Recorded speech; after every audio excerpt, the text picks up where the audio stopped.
and you need some of that in the stadium as well.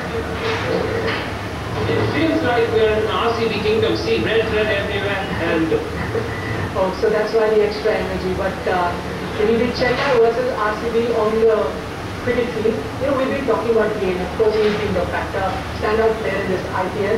But Bangalore showed some glimpses of, the middle order that everyone was complaining about. They showed some glimpses against Chennai incidentally, but they didn't manage to put up a good score. Yes, I think Virat Kohli has come on really well as a cricketer in all forms of the game, and now that he's in the test squad, we are hoping that he will now be able to carry on the good form for the next decade or so. But I think where the Royal Challengers have struggled a little bit is the fact that maybe De Villiers, after the initial start to the IPL form, hasn't quite got the runs in the last few matches. Now he's a very, very good player as well, very experienced player, another player who can be a game changer. If he can bat well at the middle order 3-4, Virat Kohli 3, maybe De Villiers 4, then that will make a difference. Otherwise, the static is just a little bit, once Gale goes, then it's just a little bit on the weaker side. There's nobody who can really crack, say, about 20 runs in an over like Gale. Right. That's interesting. What we love the most about the Chennai team, of course, is the fabulous team of the fans as well. There's some interesting tidbits. If someone can tell me, is that a particular special dance that you have? Is that what you're doing? What apart from that are the marketing activities, if some of you can tell us, that are happening around the Chennai team? Anyone who has a mic? To pass the mic to them, yeah, there is this comic strip wherein it's basically about how the Chennai Super Kings come to the rescue every time. So I think that's really helped a lot of us sort of bond with the team. And one more thing about Chennai Super Kings is that it connects a lot to the public. So the song is very much Chennai. So that really motivates us to support them even more. Who can tell me what does whistle polo mean? Is it just a term to blow a whistle? Is that it? whistle polo means I cannot blow a whistle, but this is what is whistle polo. And it's very typical to Chennai. True. Okay. Now, one thing that we've seen in these games up until now, the toss, especially in Chennai, we've seen 8 out of the 9 games that have been played have been won by team batting first. Do you think again that is going to be the most crucial factor? Because of the fact that the pitch will slow down. It always does in any part of the world. You can start with where the pitch has got a little more carry, a little more bounce.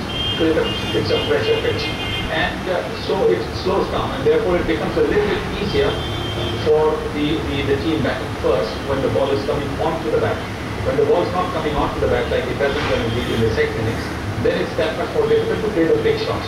And which is the reason why teams have opted to bat first and set a challenge. And also in a knockout game, in a league game, yes, you can possibly field first. In a knockout game, you're always better off batting without the pressure of an asking rate, putting the runs on the board. And the opponent will only team batting second. Look, we've got 100 on the board, you get them. Or we've got 150 on the board, you get them. That kind of a situation. And it's because over there, if you take a couple of early wickets of the team batting second, or push them back, or a couple of very good overs, then the pressure pitch, your asking rate suddenly goes up. And sometimes, in a situation where if you get out, there's no comeback, there's no second, there's no other match after this, teams panic. Right, so the mantra should be win the toss and elect to bat. That's what we've been seeing. Questions to Mr. Gavaskar? We have a quick question. Yeah, go ahead. Do you think Dhoni should bat 2 down, then Badri? And before you answer that, we'll take another question so we can answer both to Running Sharakani. We all talk about Ashwin and Bollinger contributing in the bowling department. Everyone seems to be forgetting about the contribution of Jakarta. Well, what's your opinion about this role? I think Dhoni is the kind of captain who's a proactive captain.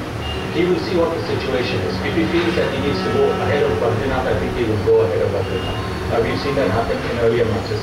If he feels that no, Badri is capable of handling the situation and he should come in for the last maybe 5 or 6 overs because he can start playing his shots straight away, I think he will do that. It all depends on the kind of start that the Chennai Super Kings get.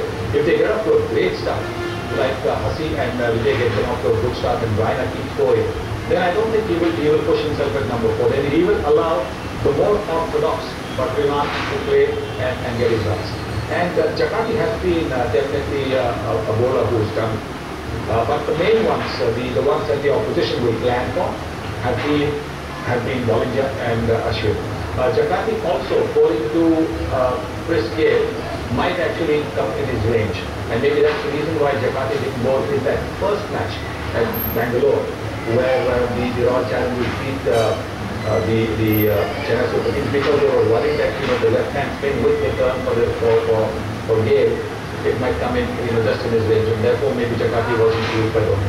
Right, so many questions, they all be answered very soon. Will Mahendra Singh Dhoni once again lift the cup for the Chennai team, or will Chris Gayle once again do it for Bangalore? We'll get answers to all those questions in a short while from now. The IPL final coming up, but that's all that we have time on our show. But we leave you once again, as we said, to the cricket crazy Chennai fans.